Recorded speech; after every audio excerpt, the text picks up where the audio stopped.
Aggregator ചാനലിലേക്ക് എല്ലാ കൂട്ടുകാർക്കും സ്വാഗതം. ഞാനിവിടെ പരിചയപ്പെടുത്തുന്നത് 1967-68 കാലയളവിൽ റെഡ് ബ്രൗൺ നിറത്തിൽ പുറത്തിറങ്ങിയ 2 രൂപ നോട്ടാണ്.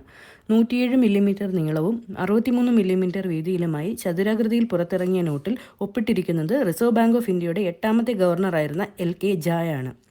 അശോകസ്തംഭത്തിലെ സിംഹമുദ്ര വാട്ടർമാർക്കായി കൊടുത്തിരിക്കുന്ന ഈ നോട്ടിലെ മുൻവശത്ത് മുകളിലായി റിസർവ് ബാങ്ക് ഓഫ് ഇന്ത്യ എന്നും guaranteed by the central government promise to pay the bearer on demand the sum of ₹2 at any office of issue എന്ന് ഇംഗ്ലീഷിലും, ഇടതുവശത്ത് വാട്ടർമാർക്കിന് താഴെയായി ₹2 എന്നും വലതുവശത്തായി സിംഹമുദ്രയും അതിന് താഴെ സീരിയൽ നമ്പരും ഉൾപ്പെടുത്തിയിരിക്കുന്നു.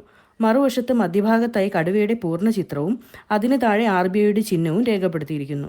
ഇടതുഭാഗത്ത് ആസാമി, ബംഗാളി, ഗുജറാത്തി, കന്നഡ, കാശ്മീരി, മലയാളം, മറാഠി, ഒഡിയ, പഞ്ചാബി, സംസ്കൃത്, തമിഴ്, തെലുങ്ക്, ഉറുദു എന്നീ 13 ഭാഷകളിൽ 2 രൂപ എന്ന് രേഖപ്പെടുത്തിയിരിക്കുന്നു. വീഡിയോ ഇഷ്ടമായെങ്കിൽ ചാനൽ ലൈക്ക് ചെയ്യുക, ഷെയർ ചെയ്യുക. കൂടുതൽ വീഡിയോ ലഭിക്കുന്നതിനായി ചാനൽ സബ്സ്ക്രൈബ് ചെയ്യുക.